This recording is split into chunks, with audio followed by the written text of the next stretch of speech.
So Saros has been out a couple of weeks ago and we're nearly at the end of playing this game on the main channel on the live streams. Things will be changing on the live stream. I'll announce it at the end of this video. So tomorrow in the live stream, we should be finishing Saros and I can finally see the ending of this game because a lot of people have been complaining or saying about how they were very disappointed with the ending. So far, I think it's a very interesting story with this world of Carcosa. I'm really interested to know what the hell is going on and why he can't find his wife and basically what's going to happen. So my review will be coming. Now, it's been out a couple of weeks and supposedly it's lacking behind Returnal that obviously came out at the start of the PS5 generation. Is this a problem? Is this a really good game? If you like these daily videos, make sure you hit the like button and let's go. So Saros has been out a couple of weeks, as I've just said, and the estimated sales are around 300,000.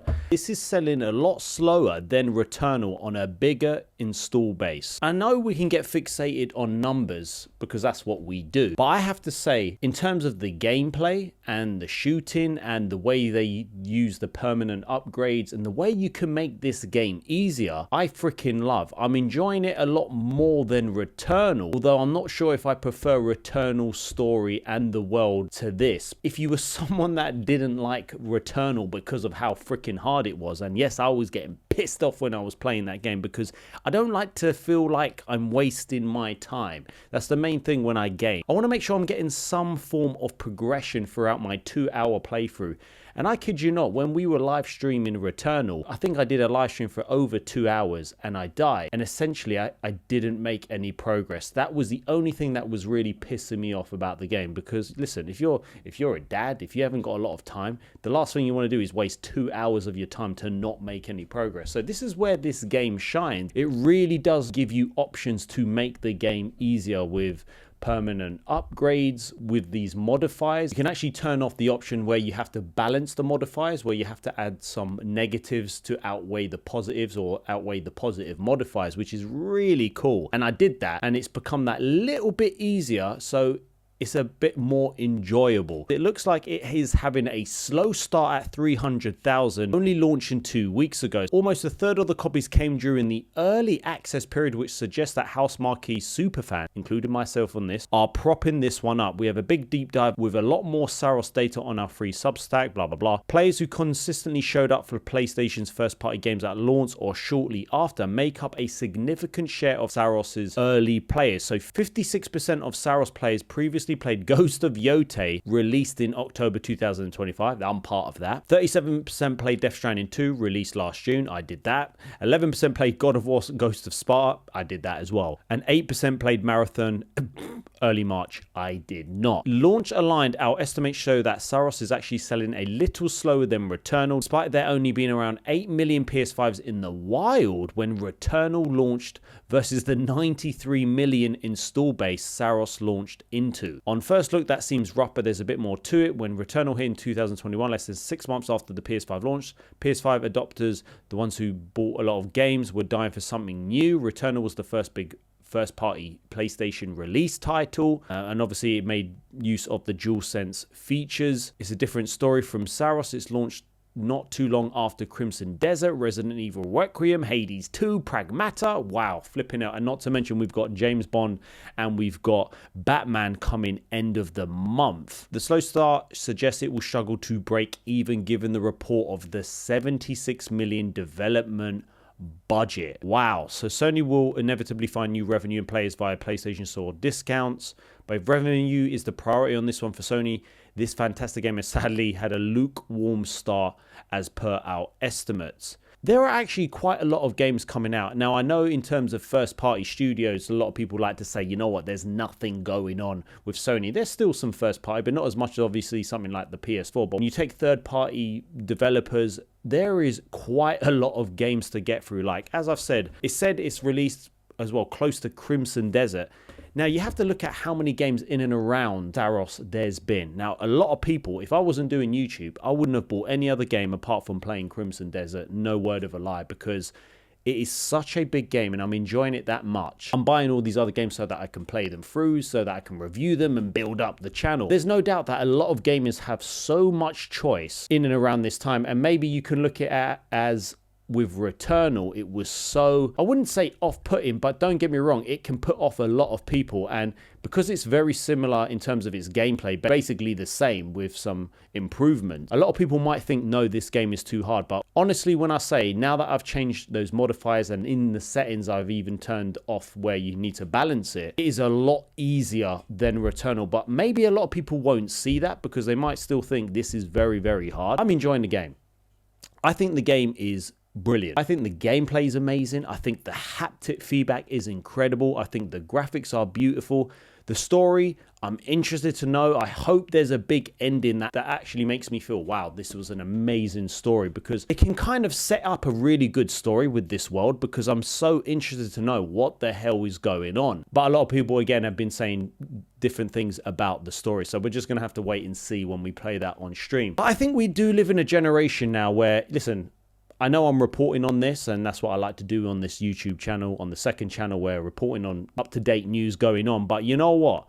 Despite those sales, I still think this is a really freaking incredible game. And we can really just look into numbers all the time. I guess that's what people do nowadays. So it does show you that there's a lot of competition as well when it comes to gaming. And even with AAA developers, it just shows you, just because you are a AAA studio, just because you are a first party studio for Sony, we know some of their studios have not been doing too well. Like we know Blue Point Games got shut down even though they didn't bring out a game. Marathon is struggling as well. Bungie, you know, they acquired them for billions of pounds. So it just shows you where we are today with AAA than where we used to be. Because back in the day, if you were a AAA company, you just knew you were going to sell millions and millions. But I personally don't think this is like, oh my gosh, this is the worst thing in the world for Saros. They could make some updates. They could maybe bring in a co-op or maybe a multiplayer aspect. Definitely things that they could probably add throughout the game, maybe DLC. My point is, gamers are not just going to buy every game possible day one. There are so many games to choose from that, again, you could look at this game as certain gamers will like this game. A bit like Marathon being an extraction shooter. I know this is a single player game, but you know what I mean in terms of how difficult it is. It's like a roguelike. You know, some people don't like that, so they probably think, no, I'm going to stay away from that. But my point is, I don't think it's like terrible. I might be wrong, because the game has absolutely impressed me, especially with the flipping DualSense controller. Like playing Crimson Desert, where there's basically like nothing, there's no DualSense, there's no haptic feedback.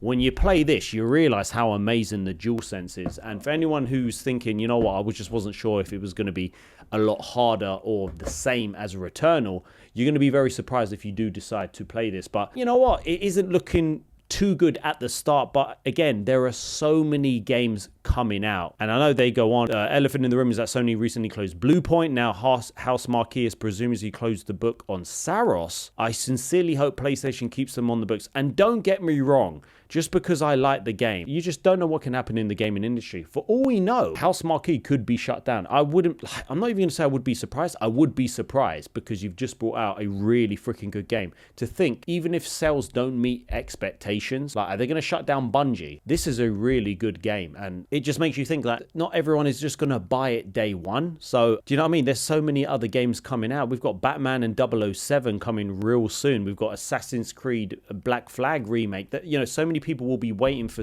different games that maybe it's something that they're going to come back to later on after they've finished playing 700 hours of Crimson Desert. And they have actually improved the game, because they have brought out some bugs fixes in the latest patch. So I didn't even know there was actually some problems with the trophies. And I haven't actually had any problems with this game. So they have done some gameplay and balance fixes, world and level design as well. Technical and also trophies, fixed Invincible and Untouchable trophies being unlocked at the wrong time. So again, when you look at people, fantastic game. I'm thoroughly enjoying it. This one is one of the smoothest, most satisfying platinum runs. I'm going to try and platinum this one for sure. And I understand as well with the PlayStation 5 and Returnal, that game was at the start of the generation of the PlayStation 5. So a lot of people did want a new game, and they probably played it. And a lot of people didn't like it as well. They did try and bring out some updates where you could pause the game during a run as opposed to if you did that and you had to pause the game and it turned off, then you would have to start all over again. So there was a lot of things